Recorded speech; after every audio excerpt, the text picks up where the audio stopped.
बेटा देखो नैक्सट जो टॉपिक है ना वो है force between parallel conductors carrying current. ठीक है ना।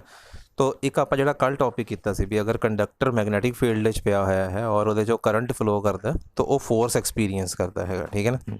और वो फोर्स आप कल प्रूव की सी बई वो फोर्स कितनी फोर्स होंगी है बेटा, वो होंगी है एफ इज इक्वल टू कल प्रूव किया ना आप I L B sine theta. ठीक है ना। तो ये फॉर्मूला किया आप प्रूव। ठीक है। वैक्टर फॉर्म में अगर आप इन्हों लिखिए तो F vector is equal to I L vector cross B vector. ठीक है ना। ये आप कल प्रूव किया। ठीक है।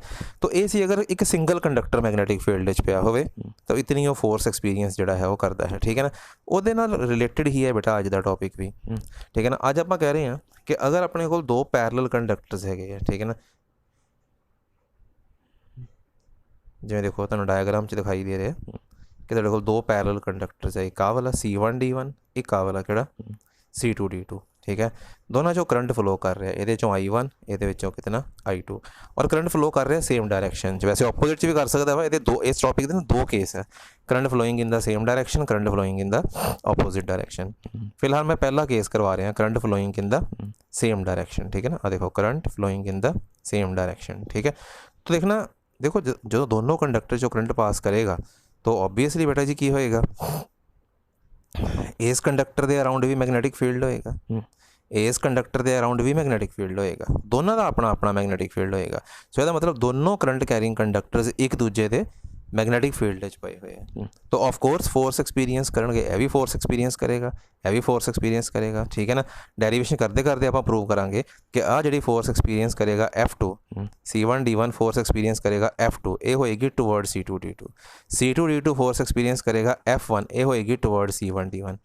At the end of the topic आप प्रूव करांगे कि दोनों कंडक्टर्स जोड़े है वो एक दूसरे को अट्रैक्ट कर रहे हैं। ठीक है ना। और इदा होंगे वा जो दो करंट कैरिंग कंडक्टर्स उन्होंने चो करंट सेम डायरैक्शन च फ्लो कर रहा हो तो बोथ अट्रैक्ट ईच अदर। ठीक है ना। तो कंडक्टर एक दूजे को अट्रैक्ट करते हैं। ठीक है ना। तो कितनी फोर्स ना अट्रैक्ट करते वो वास्ते रिलेशन भी आप जोड़ा है ड्राइव कर लेना है। ठीक है ना। देख लो जी सब तो पहले देखो C1D1 कंडक्टर है, ये करंट फ्लो कर रहा है कितना I1 है ना। तो ऑब्वियसली ये तो R डिस्टेंस से इतने एक पॉइंट एज्यूम कर लो जोड़ा कि C2D2 के उपर ही लाई करता है P1। ठीक है ना। इतने ऑफकोर्स कितना मैगनैटिक फील्ड होएगा। ठीक है ना। कितना मैगनैटिक फील्ड होएगा तो magnetic field will be B1 is equal to μ0/4 2I1 upon R। ठीक है ना। तो ये फॉर्मूला आप उदों लगाते थे जो एक अपने को लॉन्ग स्ट्रेट कंडक्टर होंगे, इनफिनिटली लॉन्ग स्ट्रेट कंडक्टर। तो ठीक है इसकी डेरीवेशन अगर तुम देखोगे तो स्टार्टिंग जिक्र किया है कि आप जो दो कंडक्टर एज्यूम किए है ना these are the infinitely long conductor, या तुम इतने लिख देना।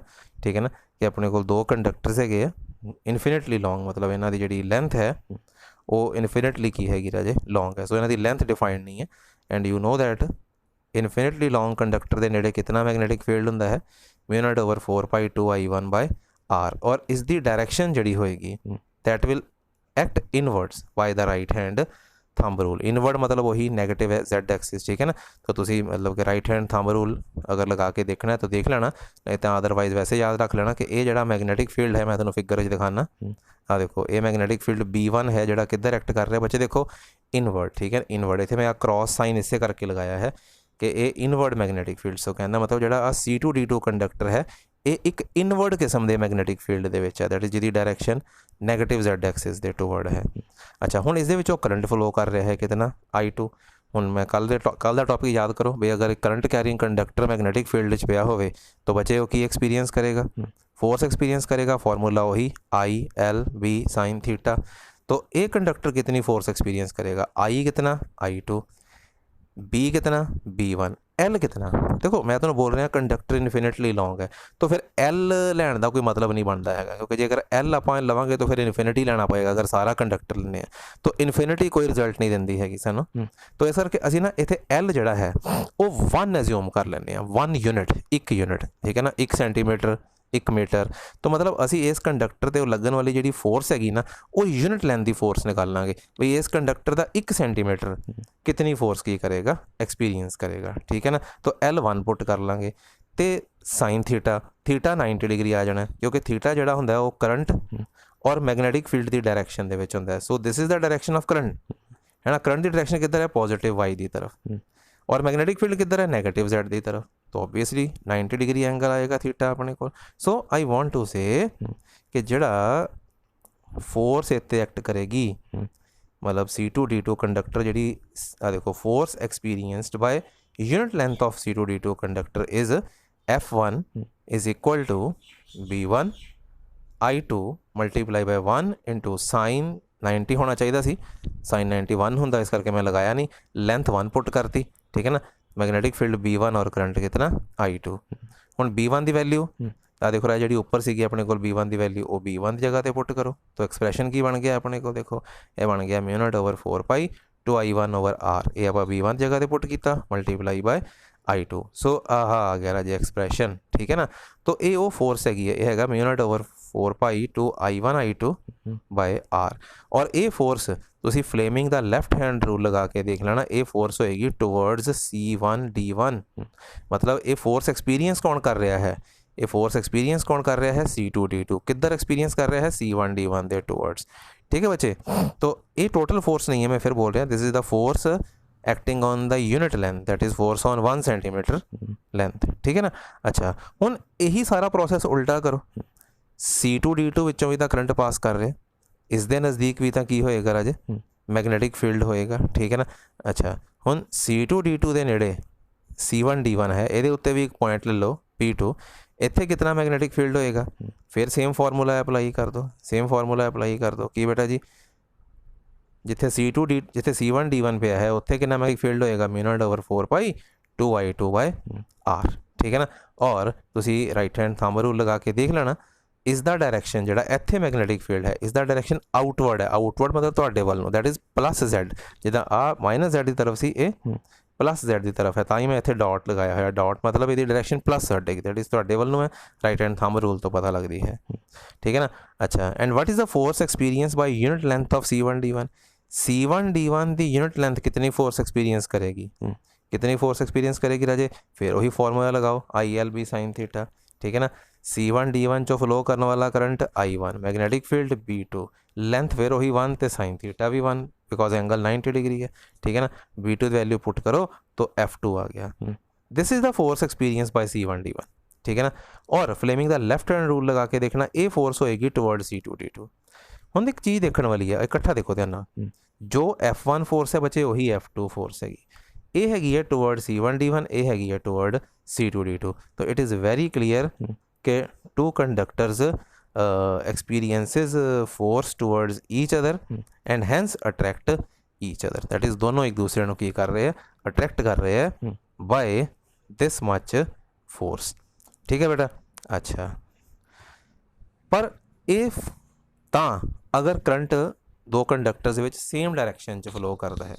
ठीक है ना बच्चे, अच्छा if current is flowing in the opposite direction मतलब जिमें देखो अगर कंडीशन आ होवे कि जिमें ये करंट C1 तो D1 की तरफ है ये करंट D2 तो C2 की तरफ होवे साडे कोल तो तुसी सारा प्रोसैस सेम वे नाल सारा जिद्दां मैं पिछले डेरीवेशन कराई सेम उस तरह ही चलते जाना सेम उस तरह चलते जाना। ठीक है ना, F1 तो F2 के आंसर उही आएंगे सिर्फ उन्होंने डायरैक्शनस अलग हो जाएगियाँ जिदा पिछली जिदा उपर जो करंट सेम डायरैक्शन दे विच सी तो F1 जड़ा सी वो टुवर्ड C1D1 आया सी पर when current flowing in the opposite direction then F1 is away from C1D1। ठीक है ना, एंड वैन करंट फ्लोइंग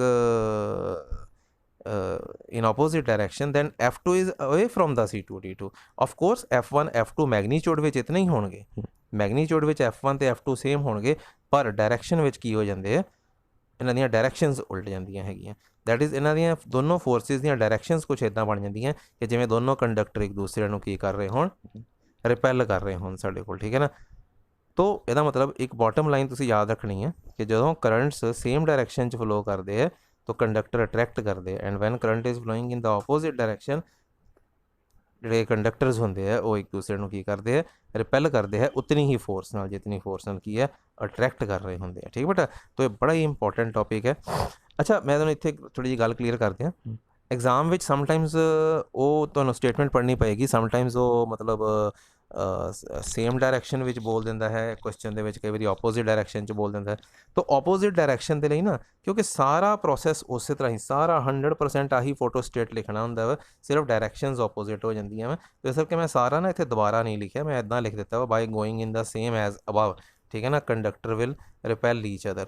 तो फिगर तुसी तुहाडी आ बनेगी, ठीक है ना। तो सारा तुहानूं दोबारा लिखना पएगा, जिवें मतलब मैं उपर जिहड़ा है वो लिखिया है सारा टॉपिक, जिहड़ी आपां डेरीवेशन कीती हैगी सारी दी सारी, ठीक है ना।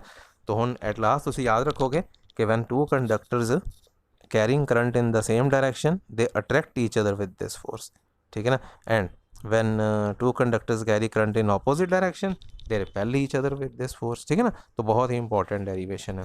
अच्छा इस डेरीवेशन के नाल ना एग्जामिनर जिहड़े हुंदे आ वो सम टाइम तुहानूं पता की बोलते हैं कि 1 एम्पीयर नूं डिफाइन करो तुसी, डिफाइन 1 एम्पीयर मतलब 1 एम्पीयर की डेफिनेशन देनी है तुसी, ठीक है ना।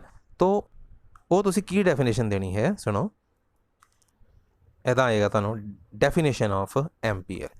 तो जिहड़ा तुसी फोर्स का रिजल्ट प्रूव किया है ना, ਇਹਦੇ ਵਿੱਚ I1 ਤੇ I2 ਦੋਨਾਂ ਦੀ ਜਗ੍ਹਾ ਤੇ 1 ਐਂਪੀਅਰ ਪੁੱਟ ਕਰ ਲੈਣਾ, R ਵੀ 1 ਐਂਪੀਅਰ ਪੁੱਟ ਕਰ ਦੇਣਾ। ਇਹਦੇ ਨਾਲ ਤੁਹਾਡਾ F2 × 10⁻⁷ ਨਿਊਟਨ ਪਰ ਮੀਟਰ ਆ ਜਾਏਗਾ। ਹੁਣ ਤੁਸੀਂ ਇੱਥੋਂ ਡੈਫੀਨੇਸ਼ਨ ਦੇ ਸਕਦੇ ਹੋ 1 ਐਂਪੀਅਰ ਦੀ। ਤੁਸੀਂ ਕਹੋਗੇ ਕਿ 1 ਐਂਪੀਅਰ ਉਤਨਾ ਕਰੰਟ ਹੁੰਦਾ ਹੈ ਜਿਹੜਾ ਕਿ ਅਗਰ ਦੋ ਕੰਡਕਟਰਸ ਚੋਂ ਫਲੋ ਕਰੇ ਜਿਹੜੇ ਕਿ ਇੱਕ ਦੂਸਰੇ ਤੋਂ 1 ਮੀਟਰ ਦੇ ਡਿਸਟੈਂਸ ਤੇ ਪਏ ਹੋਣਗੇ, ਠੀਕ ਹੈ ਨਾ। तो वो दोनों एक दूसरे को कितनी फोर्स नाल रिपेल करनगे या अट्रैक्ट करनगे, 2 × 10⁻⁷ न्यूटन पर मीटर फोर्स नाल अट्रैक्ट या रिपेल करनगे। सो मतलब पता लग गया ना, 1 ampere is that much current when flows through the two conductors placed at 1 metre distance, conductors repel और attract each other with the force of 2 × 10⁻⁷ newton per metre. ए नीचे देखो डेफिनेशन जी है वो लिखी हुई है साढ़े को 1 एम्पीयर की, ठीक है ना। तो मैं ये तुहानूं एक PDF शेयर भी कर देंगा, ठीक है ना। तो थोड़ा जिहा मैं बुक तो क्योंकि अलग वे दे नाल डेरीवेशन की हैगी है, ठीक है ना। बुक के थोड़े स्टैप्स लिमिटेड सीगे तो कई बार पता नहीं लगता हैगा। तो मैं ना ये PDF शेयर कर देंगा, उतों तुसीं अगर चाहो तो नोट भी कर लेना, ठीक है ना। पर कर जरूर लेना क्योंकि बहुत इंपॉर्टेंट डेरीवेशन है, ओके।